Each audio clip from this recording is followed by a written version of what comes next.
J'ai une question pour vous, Tracy.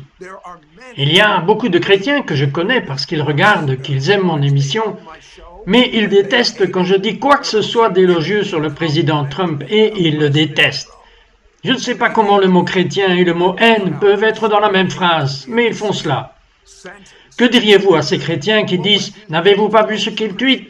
N'avez-vous pas vu les nouvelles? C'est tout négatif à son sujet. » Que diriez-vous à ces chrétiens qui ont constitué leur esprit avec ces deux choses? What would you say to those Christians that have made up their mind because of those two things? Bien, numéro 1, je dirais prophétiquement, et écoutez, j'avais prédit de nombreux présidents dans l'office que je ne me souciais pas vraiment d'eux, mais ils devaient dire « Ainsi dit le Seigneur ». Mais c'est la chose que je vais dire sur Trump. Vous devriez suivre ce qu'il a fait pour Israël, ce qu'il a fait pour l'Église, et vous devez regarder les choses les plus essentielles, les choses que vous devez regarder maintenant. Si vous allez regarder à son personnage, vous allez regarder au fait qu'il est un tyran, et vous savez qu'il manipule bien les gens. Si vous mourrez, vous direz, de tous les présidents, je dirais qu'un seul, Trump avait le bonus pour dormir au-delà de George Senior, ou George Bush, ou Barack Obama, ou Bill Clinton. Il a de l'audace, et l'audace de s'exprimer. Si vous aimez, je ne vais pas, ils ne vont pas juste dire, vous savez, bon, est-ce que je vais parler? Je ne vais pas prendre de risques. Donc ce que je dirais à ceux qui sont dans le monde de l'Église, soyez très sages et discernez le temps où les églises ajoutaient, non pas ce que vous ajoutez personnellement, mais ce que les églises ajoutaient. Aucun autre président n'a tenu avec Israël, aucun autre président n'a fait plus pour l'église, n'a obtenu la prière de retour dans l'église, n'a obtenu la Bible dans les écoles.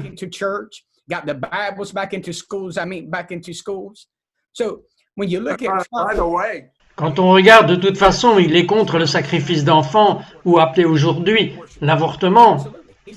Absolument, il est contre cela.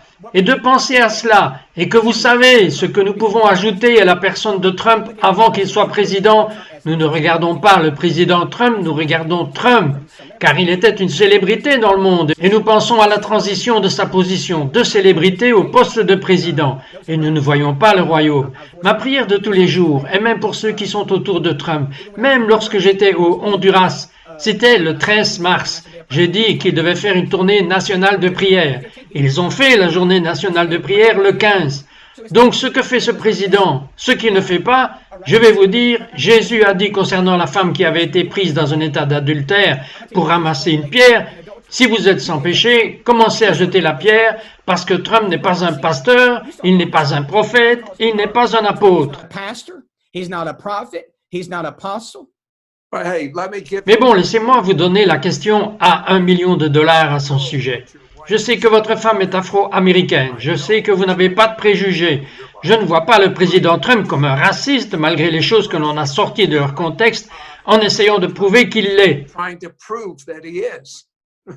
Il ne l'est pas. Je suis marié avec une femme afro-américaine et c'est la chose que Trump n'est pas.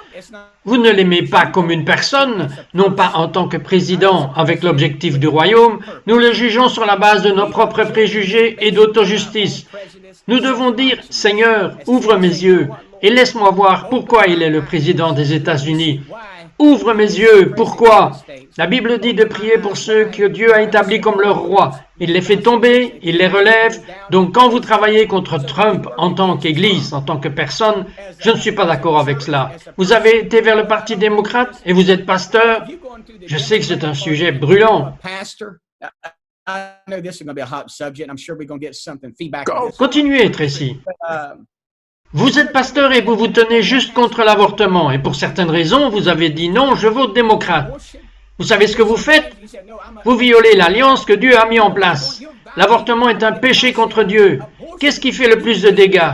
Trump et sa personnalité et son caractère, ou votre auto-justice et votre orgueil? Je ne juge pas ce président à son tour, je ne le juge pas sur la base de son statut ou de sa célébrité, je le juge sur la base de ce que j'ai entendu de Dieu et ce qu'il a fait pour l'Église et pour Israël. Et en tant que prophète, il a déjà été dit, humiliez-vous vous-même. J'ai appris qu'il avait pleuré dans le bureau ovale. Il s'est humilié. Il a été dirigé dans la prière du Seigneur. Ils ont prié dans le bureau ovale pour lui et le vice-président Pence. Alors que voulez-vous que ce président fasse de plus? The Oval Office, him and Vice President Pence. So what more do you want this president to do?